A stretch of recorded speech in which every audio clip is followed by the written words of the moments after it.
ang imo Ginoo nga provide sa amon as in kumplito una gid sa spiritual nga kabuhi namon. You have said to us your Son Jesus as our source sa amon nga matuto kalipay.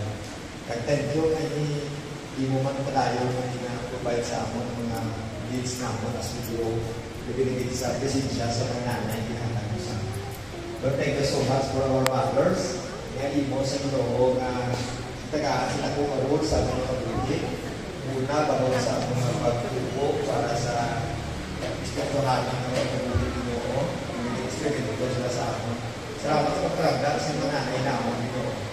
Thank you so much sa ikaw ang Diyos na matangit sa amon sa mga nanay namon sa kasalanan ng mga kabuhi.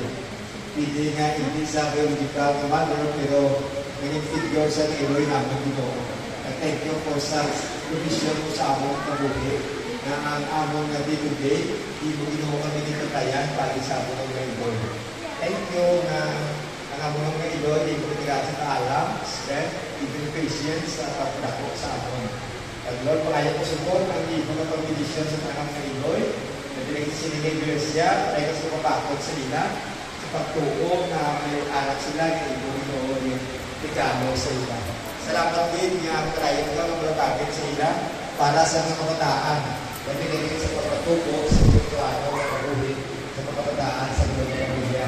Ito Ginoo sila ng mga bata o tatay sa pagkakas.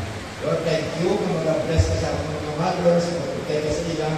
I pray, O Lord, that you are going to strengthen them physically, pagdating sa mga day-to-day ng mga ginahimo nila para sa mga pamilya sa kabataan. And thank you that our mothers, we will continue to use them mightily in this Iglesia pagsubukan sa iyong Ginoo ni Mayuan. Patayin sa isa ka mga palakaton sa among mga Iloy, and let it be that we will continue to enjoy sa kabuhi na may anak sila kapag sa iyong Ginoo pagkadlos sa ilang kabuhi. Lord, let it be that we will see more and more sa imo nga pagka-Ginoo sa ilang kabuhi. Subo nga sila mga katawhan nga magpadayon sa pag-hatag o sa pag-bigaw sa imo kayo sa ilang mga kabataan. Salamat sa sinong Iloy nga iaris sa Ebenezer CRC.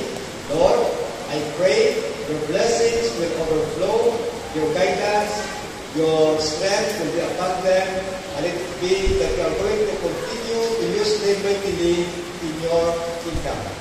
Thank you for our mothers. In Jesus' name we pray.